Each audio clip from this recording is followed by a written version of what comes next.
Hey everyone, welcome back to another video.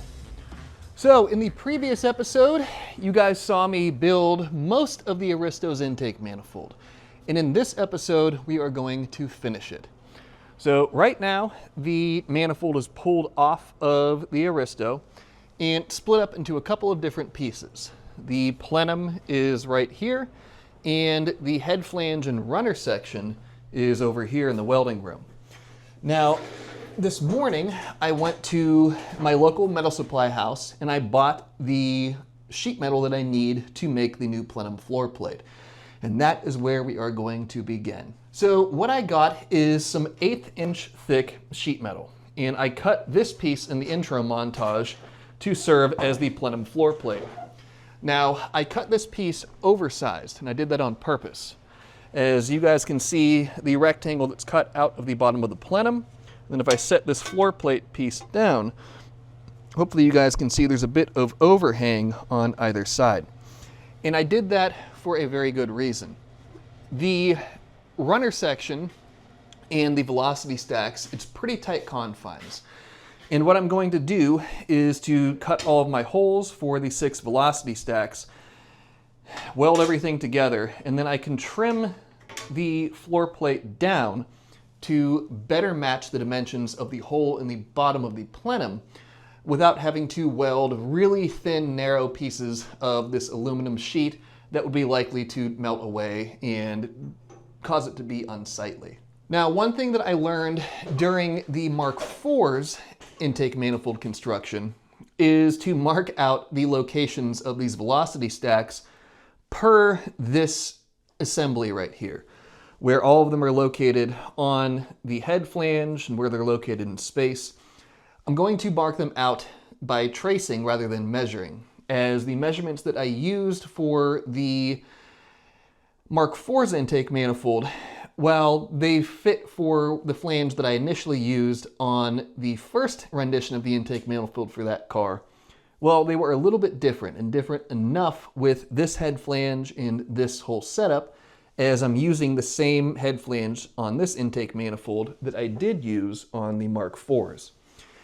Now, tracing them, it makes it a little bit more difficult to find center of the 6 holes that need to be cut into this piece of sheet, but it will make it so this floor plate is pretty much tailor fit to where all these velocity stacks are located, and thus will prevent me from having to do this multiple times.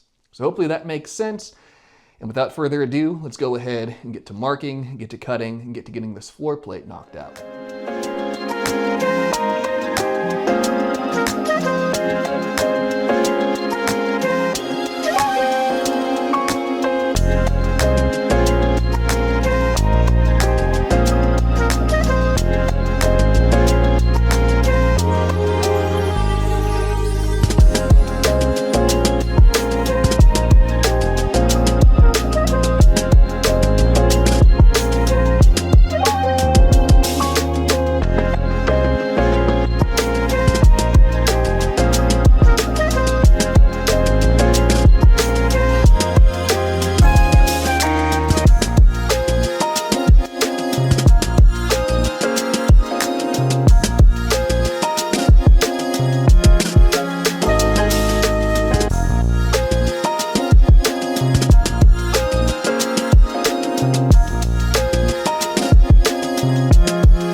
plenum floor plate is now in place on the Aristo's intake manifold, and it came out pretty nicely. These velocity stacks sit up about 1/8 of an inch above the surface of the floor plate, and that is a function of the velocity stacks having a 1/4 inch protruding section past this collar right here.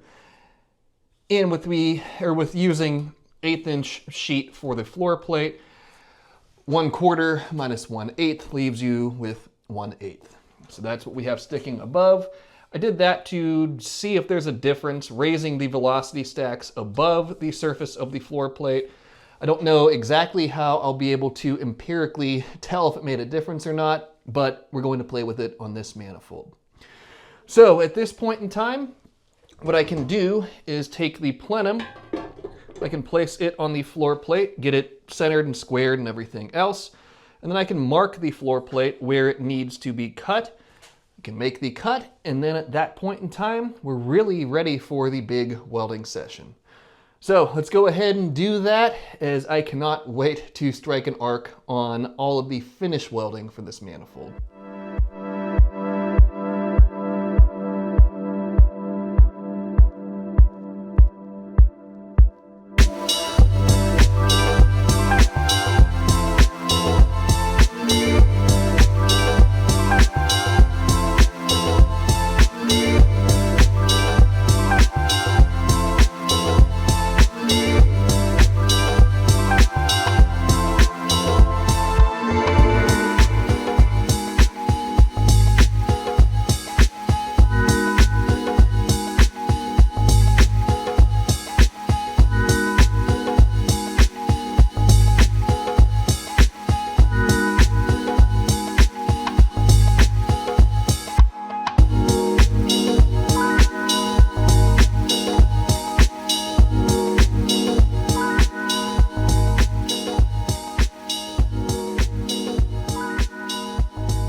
Well, the time has arrived to weld the Aristo's intake manifold together.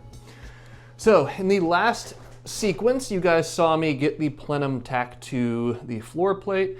And one little detail that I did here is I actually tilted the plenum. I kind of tipped it from this vantage point counterclockwise. And that is to move the throttle body a little bit farther away from the power steering pump and to provide a little bit of additional clearance to the power steering pump suction fitting. But that being said, I need to do some preheating, and then it'll be time to strike an arc and get all of this converted into one piece.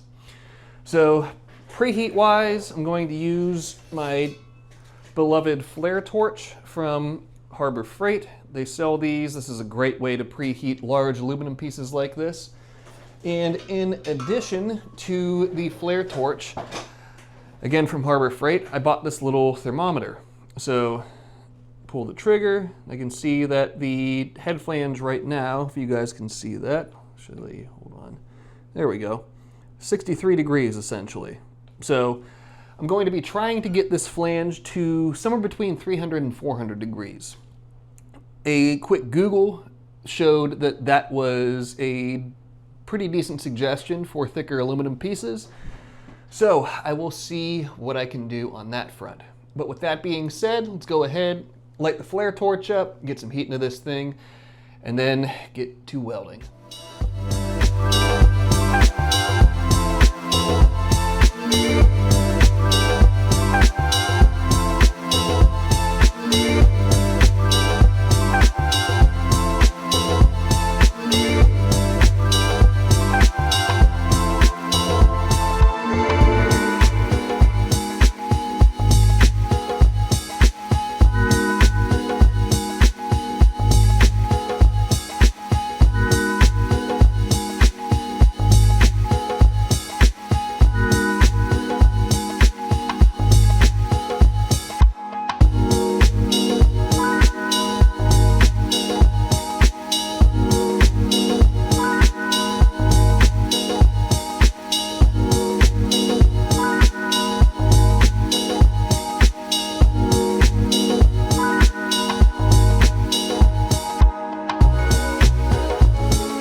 Well, the Aristo's intake manifold is all one piece, or at least the main portion of it is. And here is what we are left with. So I'm very happy with the way that this has came together, and I learned quite a bit during the process of welding it. Now, the main thing that I've learned is that preheating thick aluminum flanges like this is certainly a necessity, and you end up preheating them for longer and more aggressively than you would anticipate. So I set out with my goal of preheating to get the flange to 300 to 400 degrees. And I ultimately ended up calling it at around 250 degrees, which is that came up short of my aim. But you can see with how flat and nice that all these welds laid on the runners to the head flange, that paid absolute dividends during the welding process. So what I need to do at this point is to install this manifold into the Aristo and mark out the locations for all of my bungs here. So I have 4 8th NPT bungs for different sensors or vacuum ports, and then I have this number 6 ORB bung that will be used for the brake booster. Now, in addition to this, we have kind of an elephant in the room that needs to be addressed. And I'll kill 2 birds with 1 stone in terms of fitting things together. Now, right here is a Powerhouse Racing low profile number 10 power steering suction fitting. And this goes on top of the power steering pump right here and allows you to run the reservoir down to the power steering pump.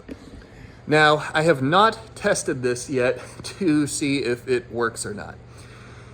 And I'm hoping that I have clearance between the throttle body adapter, and that power steering fitting. Otherwise, I'll have to do some weird things to make all of this work.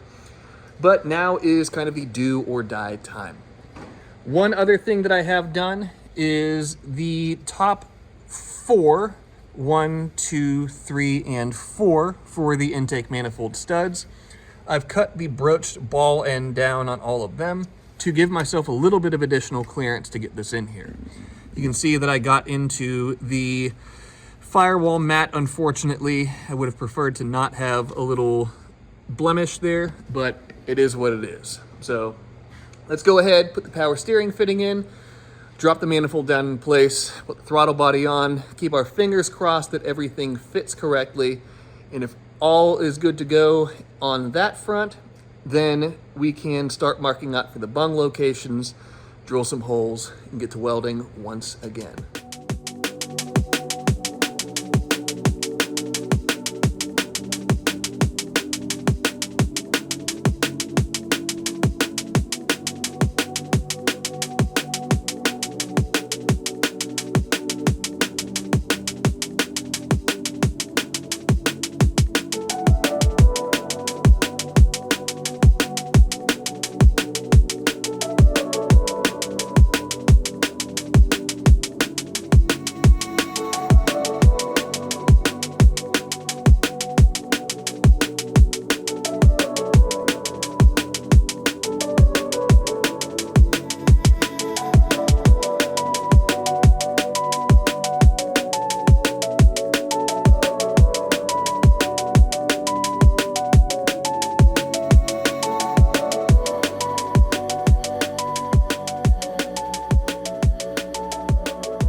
Well, excellent news and crisis averted.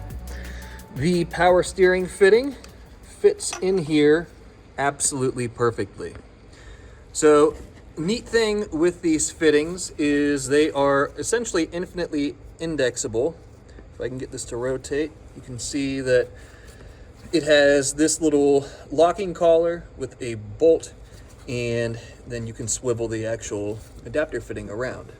Now I have a pretty good amount of space between the fitting and the side of the drive-by-wire throttle body. And I also have 2 other orientations that the throttle body can be placed in. I could rotate it We'll do counterclockwise either way. I can rotate it one position counterclockwise to put the motor and everything on the side here, and I can rotate it one more to put the motor on the top. I have it positioned in this manner right now, so it keeps the motor out of eyeshot, or out of eyesight, eye line as much as possible. As the one bad thing with a drive-by-wire throttle body is, in my opinion, they are, at least in my opinion, they are unsightly with the motor and that whole deal on them there. But most importantly, everything fits. I don't have to do anything weird with the power steering system. And now I have free rein to go ahead and locate my reference bungs, get all of that squared away, and then we could drill some additional holes into the intake manifold before welding the bungs into place.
And just like that, all of the main welding, the main work, and the vast majority of what's involved with building the Aristo's intake manifold is completed.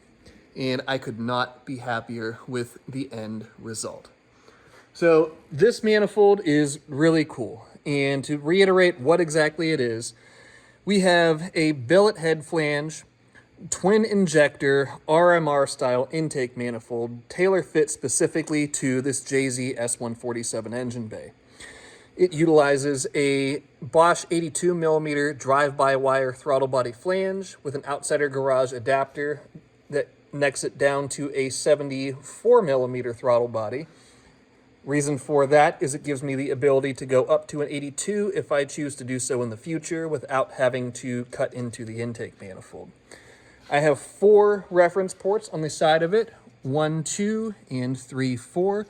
Those are for different sensors, wastegate, blow-off valve, so on and so forth. Anything that needs a pressure reference, well, I have 4 ports for it on the side of the plenum. And whether I use all of them or not, I would rather have too many than too few. On the top side here, we have a number 6 ORB bung that will be used for the brake booster reference. This line will be replaced with something else, but at least the port is on the intake manifold.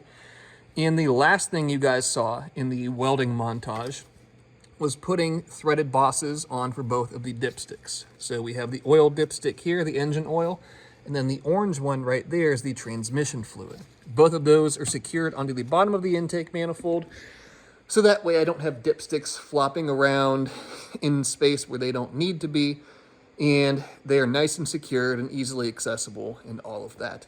Now, although we are done with the intake manifold for right now, there are still a few things that need to happen with it. I need to sand the head flange, I need to locate the fuel rail and get it mounted and all of that, and the intake manifold will end up being powder coated as well. I am not 100% sure what I'm going to do in terms of the color and finish for the intake manifold just yet, but it'll be something cool, something neat, and something that plays along with the rest of the colors and the rest of the color scheme in the engine bay. Now, this engine bay, the way it is right now, is not the way it will be for the long haul, obviously. But keeping in my mind what different colors and finishes and so on and so forth will be included in the engine bay, I can kind of visualize and get a rough idea of what color, what finish, and so on and so forth I want the intake manifold to be, as it is a main component in the engine bay, a main focal point, and it really needs to be something beautiful to tie everything together. Now, not in this episode, as we're in the process of finishing this one right now, but in the next episode, you guys will get to see the Aristo's new valve covers. That beautiful set of Powerhouse Racing Flex billet valve covers. Well, my buddy Ryan over at Late Apex Performance Coatings has those coated now, and I'll be ready to reveal what color and what I went with on those in the next episode. For right now, that'll be a little bit of a cliffhanger, but trust me when I say the wait is worth it, rather, if I can get my tongue untwisted. But the color and finish and everything on those, I've seen photos at this point in time. They look killer, and I can't wait to show you guys what I chose for it. But with all of that being said, and another huge component for the Aristo build essentially wrapped up, like I said, we're not 100% there yet, but at least enough so where I can declare this done, at least from a sense of welding and fabrication. I think that'll be a good place to leave off for this episode. So with the intake manifold done, with the hot side done as well, as there's still a little bit of stuff to do there also, I have to figure out where the next step and where the next portion of this project is going to lead us. What I'm leaning towards right now is the intercooler, as I think that will be the next biggest challenge for this setup. Not for lack of space, as you can see between the bumper here and everything else, there is quite a bit of space to fit a nice core in there. But in terms of the inlet and the outlet, as the bit that I've looked around at the front of this car, there is not a huge amount of space to be able to fit intercooler tubing up to the intercooler. Whether it be over here on the cold side, trying to snake a tube down through this area, and don't mind the radiator hose, that will change when I build the new radiator for this. But just getting a tube down through there will be difficult. Not so much over on the hot side, although I'll have to figure out if I'm going over the top or on the bottom. Decisions for a later time. But actually up in here, it will be difficult for you guys to see right now, but there isn't a whole lot of space in this area over here, and especially in that area over on this side. So I'll have to end up getting kind of crafty and hopefully not cutting into the car, but I will leave that decision and that figuring all of that out for another episode. But with all of that being said, and a little bit of my stream of consciousness pre-planning for the Aristo out of the way, let's go ahead and wrap this one up. So thank you guys, as always, for coming along on all of these different journeys and all of these different adventures with me. The Aristo is shaping up to be something very cool. I mean, just look at that vantage point right there. Looks awesome, even with the dirty, cruddy engine bay. But I hope that you guys have enjoyed this process up to this point. I know that I certainly have, seeing my dream build come together right in front of my own eyes and by the efforts of my own hands. That is a very special thing to be able to do, and I hope that you guys are enjoying this entire process just right alongside with me. There is much more to come with this car, but that won't be coming until an upcoming episode. So with that being said, let's go ahead and wrap this one up. So as always, be sure to subscribe, leave a like, leave a comment, and check out the website for manifolds and for merch and all things good that way, including my new retro collection. Right now, I am wearing one of the blue Echo flannels, covered in a little bit of dog hair, but you'll have that. And if this flannel looks neat to you, between the white and black buffalo check pattern, the nice blue and orange BPA logo, and a really nice medium thickness flannel, actual ability to keep you warm, and it's sized correctly and everything else, if that all sounds appealing to you, feel free to check out the retro collection link in the description below and take a look at these blue Echo flannels as well as the 3 other different colorways that I have listed currently and all of the rest of the retro collection offerings. There's all kinds of shirts and hoodies and flannels and a bunch of cool stuff like that on there. 4 unique colorways, like I said, and I did my best to make all of them look as neat and unique as I possibly could. If all of that sounds interesting to you, like I said, check out that link in the description below. And if none of that does, well, that's okay as well. Hopefully I offer something in the future that does speak to you and that you would like to add to your collection. But with all of that being said, and another huge step in the right direction taken on the Aristo project, that'll be the end of this one, and I will see you guys in the next episode.